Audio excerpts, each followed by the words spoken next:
Hello and welcome to my channel म्यूजिबिलिट। आज हम करने वाले हैं my last duchess poem by Robert Browning. Let's see about the poet. Robert Browning Victorian poet थे। Famous थे वो अपनी टेक्निक के लिए, मेनली कौन सी, ड्रामेटिक मोनोलॉग के लिए। वहीं पे जो उनकी पोम्स है वो यूजुअली एक्सप्लोर करती थी साइकोलॉजी को, ह्यूमन मोटिव्स को और हिडन इमोशंस को।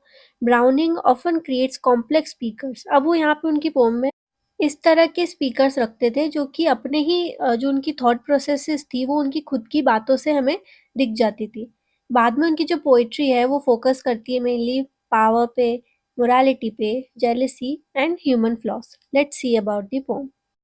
ये पब्लिश हुई थी 1842 के अंदर, इनकी कलेक्शन ड्रामेटिक लिरिक्स में।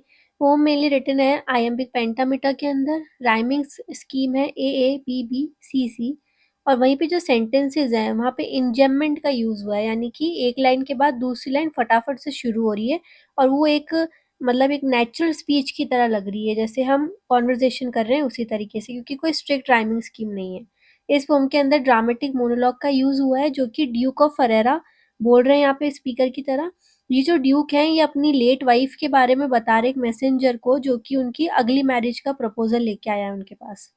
यहाँ पे इस पोम की इंस्पिरेशन रियल लाइफ कैरेक्टर से ली गई है। 16 सेंचुरी के जो कपल थे, ड्यूक और उनकी वाइफ, उनसे ली गई है। वहाँ पे जो उनकी वाइफ थी वो 17 की एज में उनकी सस्पिशियसली एक सर्कमस्टेंसेस के अंदर डेथ हो गई थी। तो वहीं पे ये पोम बेस्ड है। Now let's read the poem. That's my last duchess, painted on the wall, looking as if she were alive. I call that piece a wonder. Now, Fra Pendle's hands worked busily a day, and there she stands. अब जैसा कि हमने देखा कि एक messenger वहाँ आया हुआ है उनकी अगली मैरिज का प्रपोजल लेके, तो उन्हीं को जो मैसेंजर हैं तो वहाँ पे ड्यूक उनसे मिलते हैं और वो ड्यूक अपनी जो डचेस है यानी फर्स्ट वाइफ थी उनकी पेंटिंग की तरफ इशारा करते हुए बोलते हैं कि ये जो डचेस है उनकी पेंटिंग है जो इस वॉल पे लगी हुई है। जब भी मैं इस पेंटिंग को देखता हूँ ऐसा लगता है कि ये अलाइव है, जिंदा है। I call that piece a wonder. और इसीलिए मुझे ताज्जुब होता है जब भी मैं जो आर्ट है इसको देखता हूँ, क्योंकि ये जो आर्ट है ये पर्टिकुलरली किसने बनाया है, फ्रा पेंडोल्फ ने। तो यहाँ पे जो पेंटर है उनका भी नाम दिया हुआ है कि फ्रा पेंडोल्फ ने इन्हें बनाया है और इसे बनाने में उनकी कितनी मेहनत लगी है। Will not please you sit and look at her?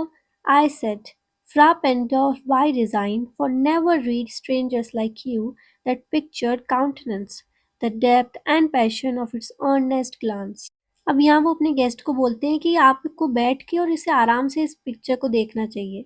फिर वो बोलते हैं कि मैंने जानबूझकर पेंटर का नाम लिया है क्योंकि हमेशा जब भी कोई इस पेंटिंग को देखता है तो वो इसी तरीके से, जिस डेप्थ और पैशन के साथ आप देख रहे हैं उसी तरीके से इनकी फोटो को देखते हैं। But to myself they turn, since none puts by the curtain I have drawn for you but I। और जो भी गेस्ट आते हैं वो ड्यूक की तरफ देखते हैं सीधा, क्योंकि एक ड्यूक ही है जो कि जिसके पास पूरा कंट्रोल है उस कर्टेन को नीचे गिराने का और फिर से उठाने का। तो यहाँ पे हम देख सकते हैं कि कैसे वो जो डचेस की पेंटिंग है उसको एक आर्ट की तरह ही देख रहे हैं। वो ऐसे नहीं कि वो उनकी वाइफ थी या उस पैशन के साथ उन्हें देख रहे हो। And seemed as they would ask me, if they durst, how such a glance came there. So not the first are you to turn and ask thus। और फिर ड्यूक उन्हें बताते हैं कि और वो गेस्ट के मन में भी ऐसे क्वेश्चंस आते हैं कि जो डचेस है उनके फेस पे ये इस तरीके के एक्सप्रेशन कैसे आए हैं। तो वहीं पे ये अपने आप ही वो क्वेश्चन इनको पहले से ही बता रहे हैं कि अगर तुम्हारे मन में भी वो क्वेश्चन है तो तुम पहले नहीं हो जो कि पूछने वाले हो, पहले भी सभी गेस्ट यही क्वेश्चन पूछते थे।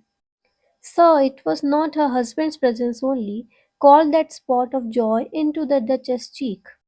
अब ड्यूक उसका रिप्लाई करते हैं कि जो ये इनके चेहरे पे जो ये पेंटेड फेस है ना, तो इस पे ये जो ब्लश दिख रहा है, जो एक रोजीनेस दिख रही है, वो सिर्फ इसलिए नहीं है कि उनके हस्बैंड यहाँ पे खड़े हैं या उनकी प्रेजेंस की वजह से। Perhaps Fra Pendle's chanced to say, her mental lapse over my lady's wrist too much, or paint must never hope to reproduce the faint half flush that dies along her throat। फिर वो बोलते हैं कि शायद जो फ्रा पेंडोल्फ थे जो कि पेंटर थे, उन्होंने शायद मेरी वाइफ को कॉम्प्लीमेंट कर दिया होगा कि उनकी शॉल जो है उनके रिस्ट पे बहुत ज़्यादा फोल्ड हुई हुई है, ड्रेप हुई हुई है।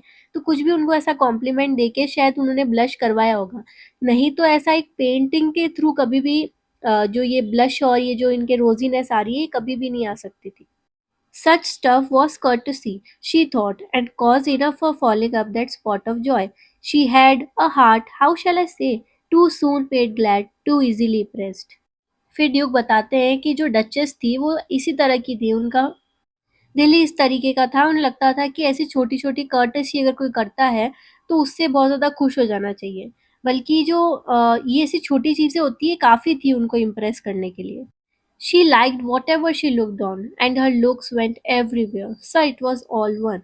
My favor at her breast, the dropping of the daylight in the west, the bough of cherries some officious fool broke in the orchard for her, and the white mule she rode with round the terrace, all and each would draw from her like the approving speech or blush at least. फिर Duke बताते हैं कि वो हमेशा इधर-उधर उनकी नज़र रहती थी, चाहे कैसे भी उन्हें कोई भी कॉम्प्लीमेंट करे, देखे, हमेशा वो इसी तरीके से बिहेव करती थी। और उनके लिए सब चीज़ एक समान ही थी। चाहे वो मेरा फ़ेवर हो उनके ब्रेस्ट के लिए, यानी कि एक तरह से जो अगर कुछ वो गिफ्ट करते हैं, एक ब्रोच उनके लिए देते हैं जो कि वो अपने यहाँ चेस्ट पे, ब्रेस्ट पे लगा सकती हैं। तो चाहे मैं उन्हें वो प्रेज़ेंट दूँ, चाहे जो है वेस्ट के अंदर जब सनसेट हो रहा हो, या फिर कोई चेरीज़ उनके लिए तोड़ के लाए, और या फिर वो व्हाइट म्यूल पे जब राइड करती हैं, तो म्यूल यानी कि वो एक ना तो डोंकी में जाता है, ना हॉर्स में होता है, ऐसा एक कोई हाइब्रिड एनिमल रहता है। तो चाहे वो उसकी सवारी करती है, हमेशा उनका जो रिएक्शन है वो ऐसा ही रहता है। She thanked man. Good. But thanked somehow, I know not how, as if she ranked my gift of a 900 years old name with anybody's gift. Who'd stood who'd stoop to blame this sort of trifling? तो अब यहाँ पे वो बोलते हैं कि वो हर इंसान को, चाहे उनकी ज़िंदगी में कोई भी मैन आए या कोई भी उनके लिए कुछ करता है, वो सबको थैंक्स करती थी, सबके लिए थैंकफुल होती थी। लेकिन मुझे समझ नहीं आता कि वो जो मेरा एक गिफ्ट है, यानी कि 900 इयर्स ओल्ड नेम, यानी जो उन्होंने उनको रेपुटेशन दी है, अपनी पुराना खानदानी जो एक उनको फैमिली के अंदर इंक्लूड किया है, उसका जो एक थैंकनेस होती है, और जो सामने वाला कोई दूसरा गिफ्ट देता है, उसको उन्होंने एक ही तराजू पे तोल दिया है, तो उनको ये चीज़ उनकी पसंद नहीं आती थी। लेकिन अब इतना उनके लेवल पे गिर के उनको ब्लेम कौन करे, ऐसा जो ड्यूक है वो उनको बोलते हैं कि डचेस की लेवल पे जाके मैं उसको ब्लेम नहीं कर सकता था। Even had you skill in speech, which I have not, to make your will quite clear to such an one and say, just this or that in your disgust me, here you miss or there exceed the mark. फिर Duke बोलते हैं कि अगर मेरे अंदर इतनी बोलने की एक स्किल होती, या फिर मैं उन्हें कभी कन्फ्रंट कर पाता इतना क्लियरली और उनको बोल पाता कि तुम मुझे हमेशा डिसगस्ट करती हो, मुझे शर्म आती है कि तुम किस तरीके से लोगों से बात करती हो, या मेरा जो ऑफ़र है, ऑफरिंग्स है और जो दूसरों के ऑफरिंग्स है, गिफ्ट्स हैं, उनको तुम एक समान तोल देती हो। मुझे ये बिल्कुल पसंद नहीं है। And if she let herself to be lessoned so, not plainly set her wits to yours, forsooth and made excuse. और अगर शायद उनमें भी इतना वो होता कि वो मेरी ये सब बातें सुन पाती और उसका एक लेसन ले पाती, मेरी बात मानती, ना कि स्टबर्न होके मेरे सामने खड़ी होती, तो मैं शायद ये सब बातें बोलता। Even then would be some stooping and I choose never to stoop. फिर भी वो बोलते हैं कि इन सब चीज़ों में भी, कन्फ्रंट करने में भी मुझे उसके लेवल पे गिरना पड़ता, जो कि मैं कभी नहीं गिर पाता इतना। Oh, sir, she smiled, no doubt, whenever I passed her, but who passed without much the same smile? This grew, I gave commands. Then all smiles stopped together. Duke फिर से अपने गेस्ट को बोलते हैं कि ऐसा मैं मना नहीं कर रहा हूँ कि मुझे देखकर वो स्माइल नहीं करती थी, लेकिन जो जैसी स्माइल वो मुझे देती थी, वैसी ही वो बाकी सबको भी दे रही थी। ये जो स्माइल है, ये जो जेस्चर है, उनका वो बढ़ता जा रहा था, और एक दिन मैंने एक कमांड दिया और ये सब स्माइल्स खत्म हो गई, रुक गई एकदम से। There she stands as if alive. और ये बहुत इंपॉर्टेंट लाइन है इस पोम की, कि उन्होंने ये जो कमांड दिया है, वो शायद उन्हें मारने का दिया था, क्योंकि अब वो बोल रहे हैं कि ऐसे ही देख लीजिए, पेंटिंग में ये अभी खड़ी हैं और ऐसा लग रहा है कि ये जिंदा हैं।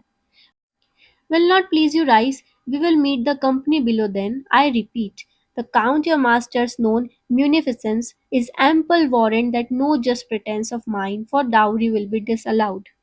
अब जो गेस्ट हैं वो उनको बोलते हैं कि आप ड्यूक गेस्ट को बोलते हैं कि आप उठ क्यों नहीं जाते, और जो नीचे और भी गेस्ट आए हुए हैं उनसे मिल के आइए। और एक बात मैं आपको फिर से बता दूं कि मैंने जितना आपके ड्यूक के बारे में सुना है, यानी कि जो काउंट की बात कर रहे हैं, यानी कि वो जो उनके मास्टर हैं, तो आपने जितना उनके बारे में बताया, मैंने सुना है, तो मुझे पता है कि वो अपनी जेनरसिटी के लिए जाने जाते हैं, यानी कि वो उनका दिल बहुत खुला है, वो कभी भी मैं चाहे कितनी भी डाउरी मांगूंगा मुझे मना नहीं करेंगे।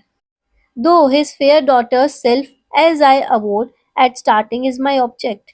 अब वो एकदम से वो बात संभालते बोलते ड्यूक कि भले ही ठीक है, डाउरी तो दूसरी चीज़ है, लेकिन मुझे हमेशा से पता है कि जो उनकी ब्यूटीफुल डॉटर है, वो ही एक तरह से इतनी कैपेबल है, एलिजिबल है कि जो डाउरी है वो तो एक सेकेंडरी ऑब्जेक्टिव बन जाती है।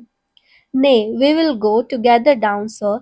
Notice Neptune, though, taming a seahorse, thought a rarity which claws of Innsbruck cast in bronze of me.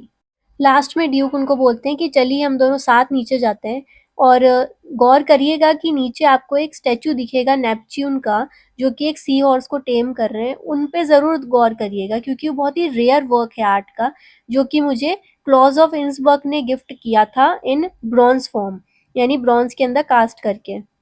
तो अब ये पूरी पोएम में हमें पता चला है कि किस तरह ड्यूक जो है एक कंट्रोलिंग पर्सन है, और उन्होंने अपनी वाइफ के साथ जो कुछ भी किया वो डायरेक्टली उसको मान नहीं रहे हैं, पर जो उनकी बातें हैं और जिस तरीके से उन्होंने ये सब चीज़ें बताई है, उनको हमेशा नीचा दिखाया है डचेस को, तो उससे पता चलता है कि उन्होंने बहुत दूर उन्हें कहीं भेज दिया है, और अब डचेस तो वहाँ है नहीं कि वो अपने लिए कुछ बोल सके।